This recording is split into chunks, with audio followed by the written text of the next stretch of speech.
Another algorithm update. This one's specific to the creative distribution process.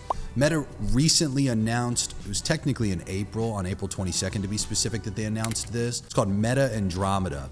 And we're gonna go through how this is currently fucking you. If in the month of July, you saw CPM skyrocket, you saw your cost per result skyrocket, you just had a dumpster fire of a month and you scurried. You did everything that historically worked for you in an attempt to overcome it, and you're just sitting around, sitting on your hands at this point wondering, what the fuck is going on? Why is nothing that historically worked to bring my ad cost back down working right now? Andromeda is the causation. It is where to point your finger of blame. It is what you specifically need to know. And in this video, we are going to be going through all of the details of Meta Andromeda, what it entails, and what you need to do. If you're on your path to $1 million months, or if you've already cracked $1 million months and you're looking to tack on that next million month, you're in the right place. We are talking about scaled lessons in this video. You will still get a lot of value out of this one in particular because it's just an algo update type video, but that's all we talk about on this channel, hitting $1 million months. And of course, there are no income claims or earning potential, especially somebody like you. Who the fuck are you to expect to watch a YouTube video and go out there and crack $1 million months, you know?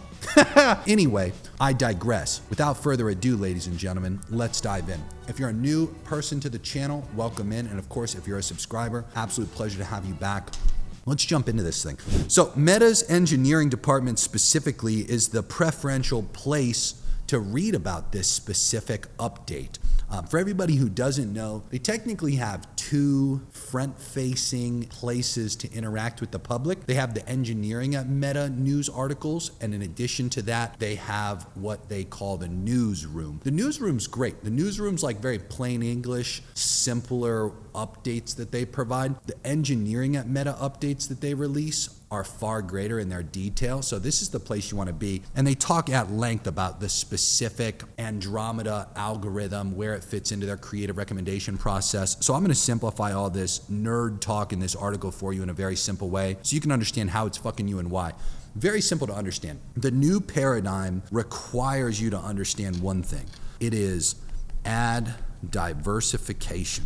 Whether it's in the newsroom article or whether it's in the Meta engineering article, they both communicate the exact same thing. They simply say you must have a very diverse set of messaging in whatever assets you provide to us, and or you must load us up with a lot more creatives than what you're historically used to. Here's what most people are used to. They're used to being able to upload a handful of creatives. As soon as those creatives fatigue, they can relaunch the campaigns with some fresh creatives. Again, sometimes it's a really lazy way of doing this. They'll take the exact same body and call to action, and they'll clip that out, and all they'll do is just go film some new hooks, and they'll stitch those new hooks onto that existing body and call to action. That technically still works, but it has a much lower probability to work. There is a need, simply put, based on this algo recommendation process, to have creative diversity in your messaging. And I'll go through what that looks like, of course. So there's really two paths that you ultimately get to commit to with this new update. Path number one, and this is something that they highlight specifically in the newsroom article about this algo update. They have a guy who works as the head of e-commerce at a random company that essentially says something along the lines of, I was launching 3 to 4 creatives a week and everything was fine. But once this algo update came out, I had to kick it up to 50 a week in order to maintain scale and consistency and cost per result. So they don't randomly pick the single testimonial that they place inside of their newsroom articles. You best believe that they're telling you point blank, okay, you need to go from 3 to 4 a week to all the way up to 50 a week. So that would require you, as an example, if you're doing some basic math with me here, 4 weeks in a month on average, and then you have a total of 50 creative iterations a week. That's 200 creatives a month that you've now got to churn out. But here's the situation. Path number two, which is what we've seen work that also requires a far smaller commitment, is we need about 15 diverse creatives a month in order to see success. Okay, and so I was with my inner circle group recently, and I was articulating all of this in extreme depth. Of course, much more depth than what I'll ever do here on YouTube for free. And I crafted an entire SOP for ad diversity mastery. And again, you'll never see the likes of that, of course, unless you join into the inner circle. The Master Internet Marketing Group has this as well now, to be clear, but I digress. What I'm trying to make is with the diversity approach and having about 15 creatives a month, here's as simple as it is. I did this example with them where I was like, all right, guys, let's say we're selling some dog food. Okay? And if we needed to come up with reasons, just a bunch of reasons that people would buy our dog food, what would those reasons be? And as a group on this weekly call, we came up with all kinds of stuff. There were some big ones that were really easy to think of first. Healthier. It's better quality than the other ones that exist. Your dog prefers it, right? And we came up with all kinds of little ones too, like your dog coat is smoother, lives longer, less vet visits, happier, all kinds of things. And we ended up with a big old graph where we had upwards of like 30 different reasons that people would buy dog food. Now, to be clear, that represents diversity. Historically, what you might do is you look at your ads in 3 different parts, which, to be fair in saying, is technically still a great best practice to look at it in 3 separate parts for the creation part of things. But to be clear and reiterate, most people, what they'll do is kind of this lazy way of doing it where they'll keep the body and the CTA the same. And then they'll take the hook and they'll make like, let's say 10 to 15 hooks. Okay. Now, out of that total quantity of hooks, they'll obviously end up with case 15, 16 total ads. But here's the issue, right? What this new Andromeda update clearly favors, based on the entire month of July being a success for the people who overcame this and leveraged all these recommendations and then some, we found that the ad has to be unique through and through and specific to those individual reasons to buy. So that's all really messaging ad diversity means. It just simply means that you have an entire ad with a bunch of individual reasons said throughout the entire ad, right? The theme of the ad is like, hey, healthier dog food. The entire ad is now about healthier dog food. You have an ad about the longevity of your dog because of this dog food. The entire ad, not just the hook, the entire ad is now about longevity as it relates to that dog food. Now you come up with 15 total unique through and through individual ads, and you load those up into the ad platform. We saw tremendous success doing that, and it did not require us to commit to 50 creatives a week. Comparatively, here's the path number 1 difference. If you do commit to the 50 creatives a week, you can technically still use this system right here, where you just film the front hooks, you keep the body and the CTA the same, you churn through an absolute fuckload of creative. In that example, from what we've seen throughout the month of July testing, because we have a very diverse group of people in the inner circle ranging from all different kinds of levels of spend in a month. And so different people chose to take different paths based on their advertising biases and preferences as a company. So some people would do the 50 a week, and these people still saw great success, but that was well above what they historically ever had to commit to for ad creatives. It wasn't that hard, to be fair, especially in the age of AI. We don't even necessarily need to actually sit down and film, 10 to 50 total hooks in a week. We don't even need to commit to 50 creatives in a week. We can technically film 10 in a month. And with B-roll, AI, we right there alone could create 200 variations. It's not that tough to mix and match some stuff together to be able to churn out 50. Again, it's just a bigger commitment than what you're regularly used to. And because your advertiser or you didn't have the awareness about Andromeda and what specifically to do to solve for it, that's why you got fucked. It's pretty simple. Path number 2, comparatively, I view it as a far easier path. And again, we leave it up to the client, like we make both paths clear for which path they want to go down, but we make sure they understand both paths. We typically find that with path number 2, we're getting more preferential CPM costs. We're also seeing more longevity out of the campaigns. That was actually the most interesting part of the whole thing. Initially, when Andromeda dropped with the 50 a week, that's like ad fatigue on steroids. It didn't necessarily matter the level of spend you were at. I want to be fair in saying, like, even at smaller levels of spend, we still had to commit to a large volume of creatives to get this to work. However, anyway, I digress. The point I'm trying to make is very simple. High levels of spend, low levels of spend, it took this commitment. But 50 a week, it was ripping through them. Again, it was like antibiotics. When a disease becomes immune to it, grows stronger and harder to kill. That's kind of what this represented. Okay, it was like ad fatigue on steroids. Comparatively, path 2 with the diversified messaging throughout 15 unique ads. That worked far better. It lasted longer. We had cheaper cost per results at similar levels of spend with less creative, less time in the accounts, less total relaunches in the accounts from relaunching campaigns. Path 2 is just a more preferential path, but again, both technically worked. Here's the moral of the story, and there's a lot to this that I'm not discussing here. I can't stress that enough. As any of you know who have been on this channel time and time again, I'm very transparent about this. I am not one of those guys that tells you literally everything that there is to know. I bait you, I edge you, I give you as much as I possibly can to help you go out there and get some results, but I withhold a tremendous amount of information, and this is one of those that I want to make extremely clear. There is a lot of additional information that I could sit here and talk about as an example of what we did in the inner circle and also what we provided to our master internet marketing community. Links for both of those down in the description. I articulated with literal ad examples, with ad scripts. I showed them a specific LLM that we're using to help create those well-diversified ad scripts. We put a training video together to make sure that the people were educated and aware about what to do, but we also put together that SOP, very extensive SOP to be able to read through, of course, but to also be able to use inside of the LLM that you're choosing to use here to help with the ad messaging diversity and literally write the scripts for you to make it super simple. There's also some very specific nuances of this Andromeda update that, again, I'm not sitting here and just going through in depth or at length with you due to the fact that you're on YouTube and it's free. So again, can't stress it enough. Check the links down in the description. Join into one of those programs. The Inner Circle is great for rich people who want to get far richer. Master Internet Marketing is a great place to go when you want to learn marketing in depth. Very extensive class, and we actually just are in the middle of right now, actually, I think while this video drops, our 5th cohort. Typically on an annual basis, we redo majority of the class, updated with fresh content, loaded up with more SOPs. And again, right now, actually, while we sit here and film this, we are currently in the middle of the 5th iteration of this class. So join into it. You'll get immediate access. You can join in with us while we're sitting here doing it live. Or again, if you're watching this video at a later date and you're just catching up on this information, you get immediate access to all the past recordings of the classes, access to the community for that. And you also are going to get access to all future cohorts that we ever do without an additional cost. It's a very great set of value for you there.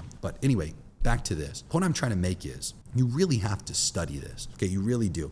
It makes a significant difference to your success. So go to the Meta Engineering site, read through this update on Meta Andromeda. Again, here's what it looks like so you can search for it specifically. Go out of your way and make sure you understand this. Also read the Facebook newsroom version of talking about Andromeda so you can see it in more simple language. This explains at length why they did it, and it's very simple to understand, to be clear.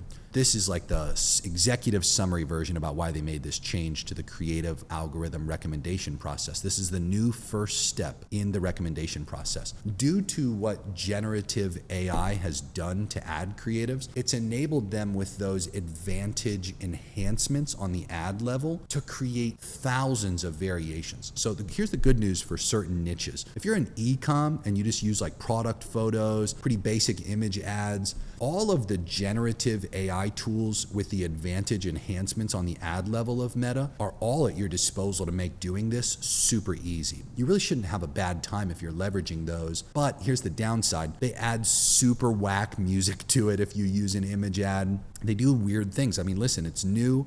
I'm pretty sure I saw Zuckerberg on a podcast talk about their fucking vibe coding over there, most of this stuff. So simply put, it doesn't always come out looking good. Like most of the generative image that they create for service-based businesses, for high-ticket product, high-ticket service info businesses as examples, most of those look like shit with the advantage enhancements. And so that requires you in that example to actually commit to either an in-house or potentially a creative agency to help churn out this amount of content that's now required. So they needed, relative to the quantity of ads that were in existence now, the total combination of creatives that were getting launched at Facebook were extremely high. If I'm not mistaken, I believe at one point they said that there were 10,000 times more ad creatives than there had ever been in the past once generative AI had released. And as a result of that, they needed to literally and totally rework their advertising ad recommendation process. The creative recommendation process, specifically the first step, is now Andromeda. And again, the whole intention of that was to handle the completely overwhelming amount of total ad creatives that were being thrown at it. So here's what we found, and I'll leave you with this little tidbit because I think this is extremely valuable to understand. Historically, majority hooks mattered the most, okay? So historically, what I would generally encourage is that you find the hook that resonates with the most people. Therefore, you can make the most by picking a specific set of messaging that has the most response compared to the smaller hooks. And generally, you would have, a second order hook, and then you'd typically have a bunch of small hooks after that just have less and less total reach and impact. What we found with the Andromeda update, and this is really simple to understand this part, the reason that these small hooks specifically matter so much more than they used to is because Andromeda prefers and does an extremely good job at matching very tiny niche hooks and messaging with the person who's most probable to respond to it. That was the historical promise of dynamic ads. There's that little toggle on the ad level that I'm sure we're all familiar with that says optimize creative for each person. The logic of that little toggle, when you leverage dynamic creative or flexible ads, give or take what your account calls it, you would have an opportunity when using that to have whatever combination of creative that you loaded into it, the body copy, the headlines, the images or videos, to be combined in a specific way for that individual, which again, that's technically the promise it fulfilled, but, and this is a big but, you'd still see one of those hooks that's loaded within the dynamic creative dominate. And it would typically show up again and again and again and again. And no matter what other hooks you tested against it, you'd typically see that majority hook be dominant. Now, I want to be clear when I say this, that technically still happens in this new paradigm with Andromeda factored in. We still typically see one of the hooks get a dominant amount of the reach. But the craziest part is it's the most small and minor hooks that historically have had like next to no relevance. It's almost like what we're seeing is there's these little pocket audiences where there's a small tiny hook that, again, historically wouldn't really pull a lot of weight. That's pulling all the fucking weight right now. And it drills down into that pocket audience so aggressively. And once it starts getting a lackluster response from that little pocket audience, it pivots away from it and goes to one of the other diverse messaging ads that you've uploaded into it. And so we're seeing like a very clear rotation in what specific creative is being leveraged. We generally still see a similar theme across all the different targeting that we're doing, whether it's warm audiences, broad interest stacks, lookalikes, special ad categories. We're still seeing a pretty dominant hook end up getting most of the reach, whether it's dynamic ads or individual ads. But again, with enough time passing, we're actually seeing, and this is very interesting, more longevity out of the path to the 15 diverse ad path of action, because when that hook fatigues, it just rotates to one of these other, and again, it's generally not the majority hook. It's not even the second order hook. It's like the tiniest little fucking hook that you'll be surprised you even have working for you. That's bringing in very qualified people, bringing in people ready to show up and buy. Very important you still pair it with all the back-end selling systems that we teach on this channel to help with show rates and close rates and shortening sales cycles and increasing PIFs. We're also, believe it or not, actually seeing a huge uptick in content consumption out of all things inside of our Hammer Them campaigns, inside of our other content cycle bins as they relate to all these other content ad strategies. It is at first very intimidating as an advertising algorithm update due to the fact this was one of the first ones in a very long time that updated the creative recommendation process. Again, this fully replaced the first step in the ad creative recommendation process. It's been a long time since that's happened. So everybody was kind of caught off guard by this. And due to the fact they announced it in April, like some people got fucked by this between April and July, but everybody got fucked by it in July because that's when they very clearly rolled it out to every account. So can't stress it enough. At first, it's going to seem like, wow, this kind of sucks. But after you actually overcome the hump, you implement either path 1 or path 2, and you truly commit to one or the other on an ongoing basis, the longevity of the campaigns when you take path 2 is far greater than what it was pre-Andromeda update. The ability to just see tiny little hooks feels a lot better to watch them perform comparatively to only having like one dominant hook. It's really cool to see a bunch of small stuff that didn't mean anything historically get some fucking life for once, you know? And if you take path 1, technically it's just more effort than what it was previously, and I can fully understand if you committed to path 1, you know, it would be a rather exhausting algo update because again, it'll normalize, it'll habitualize as time goes on. You'll be fine, you know, but at first it's a little more daunting if you choose to take path one and don't commit to the diversity that's necessary. So anyway, just to reiterate, I cover this at length. I can't stress that enough, at length, with plenty of examples, details, further insights inside of both of the programs, the Inner Circle and/or Master Internet Marketing. Links for that down in the description. Either way though, subscribe to the channel. This is one of those more unique videos on this page where I'm able to talk about a specific advertising algorithm update. Almost every video on my channel is generally geared, optimized, and meant for people that are already at a couple $100K a month, couple million a month, and just trying to tack on their first mil a month or the next mil a month. No earnings claims, no income potential by watching any singular video on my page for that matter. The odds of ever hitting $1 million a month are like 0.0 something 1%. Very low odds. Can't stress that enough. But moral of the story, all my videos on this page are very helpful for you if that's the journey that you're committed to. Anyway, go out there and make some money, get rich, or talk soon.